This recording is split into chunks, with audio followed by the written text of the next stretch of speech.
O Conto dos Três Irmãos, de Beadle o Bardo, de J.K. Rowling. Era uma vez 3 irmãos que estavam viajando por uma estrada deserta e tortuosa ao anoitecer. Depois de algum tempo, os irmãos chegaram a um rio fundo demais para vadear e perigoso demais para atravessar a nado. Os irmãos, porém, eram versados em magia, então simplesmente agitaram as mãos e fizeram aparecer uma ponte sobre as águas traiçoeiras. Já estavam na metade da travessia quando viram o caminho bloqueado por um vulto encapuzado. E a morte falou. Estava zangada por terem lhe roubado 3 vítimas, porque o normal era os viajantes se afogarem no rio. Mas a morte foi astuta, fingiu cumprimentar os 3 irmãos por sua magia, e disse que cada um ganhara um prêmio por ter sido inteligente o bastante para lhe escapar. Então, o irmão mais velho, que era um homem combativo, pediu a varinha mais poderosa que existisse, uma varinha que sempre vencesse os duelos para seu dono, uma varinha digna de um bruxo que derrotara a morte. Ela atravessou a ponte e se dirigiu a um vetusto sabugueiro na margem do rio, fabricou uma varinha de um galho da árvore e entregou ao irmão mais velho.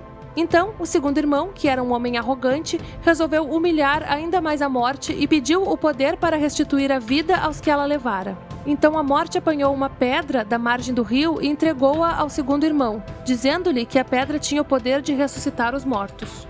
Então a morte perguntou ao terceiro e mais moço dos irmãos o que queria.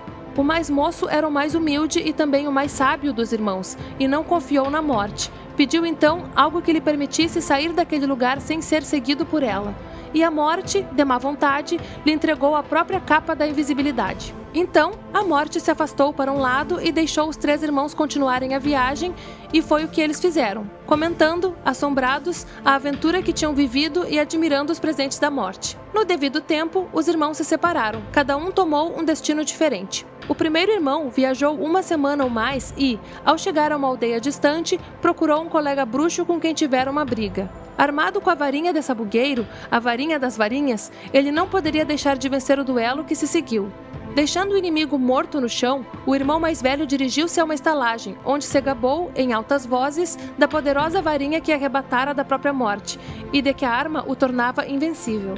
Na mesma noite, outro bruxo aproximou-se sorrateiramente do irmão mais velho enquanto dormia em sua cama, embriagado pelo vinho. O ladrão levou a varinha e, para se garantir, cortou a garganta do irmão mais velho. Assim, a morte levou o primeiro irmão. Entre mentes, o segundo irmão viajou para a própria casa, onde vivia sozinho.